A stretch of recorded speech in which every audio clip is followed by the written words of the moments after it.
Hvad laver du, Rita? Ja, det er sådan en hyldest til Nordkorea. Se, der er en raket med kurs på vej direkte mod USA, de dumme svin. Og så er der nogle soldater hernede, nogle politiske fanger, der er ved at blive nakket, og nogle soldater sidder deroppe. Og så er der 3 soldater deroppe, der er på vej ud for at skyde nogle civile uden for byen, der ligger lidt derovre. Men de har sgu fat i den lange ende dernede. Der er de styr på det. Godt folk skulle være dårligt at starte. Det kunne vi godt bruge herhjemme i det her slappe socialdemokratiske pølseland. Ja. Jeg skal ud og skide. Er der nogen, der skal have noget med? Nej, det er gas. Au revoir, amigos.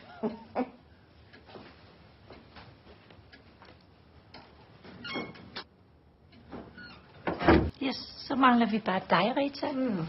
Nå ja, men så er det så Ritas tur. Her kommer et lille digt skrevet af undertegnet. Værsgo, Rita. Tak skal du have.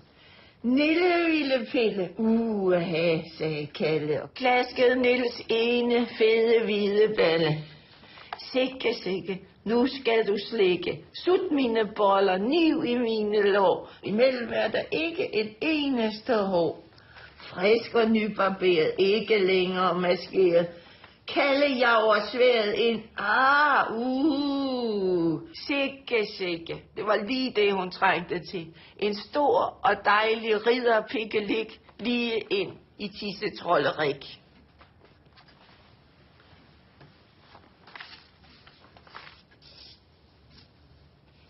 Nå, men jeg skal ud og skide. Er nogen, der skal have noget med? At det er gas. Ciao. Ciao, Tjesko. Der har vi sgu ikke mere til. Røvhul.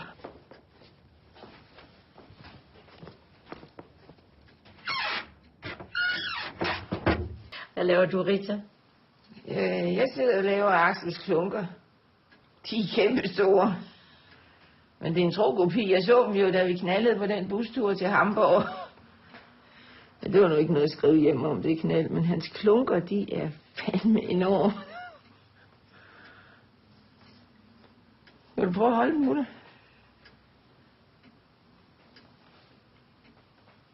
Hvad siger du, Gunnar? Skal du lige have derovre? Lidt.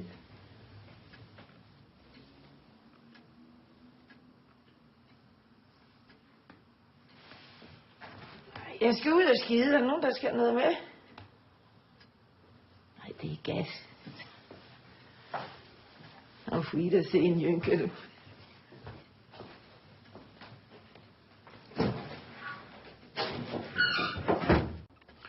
Så der, Rita. Jeg har aldrig hængt nøgen indsmurt i dansk honning fastspændt på min køkkendør, mens jeg onanerede for fulde gardiner til Hodja fra Fjord. Med en våd bærlinger op i røven.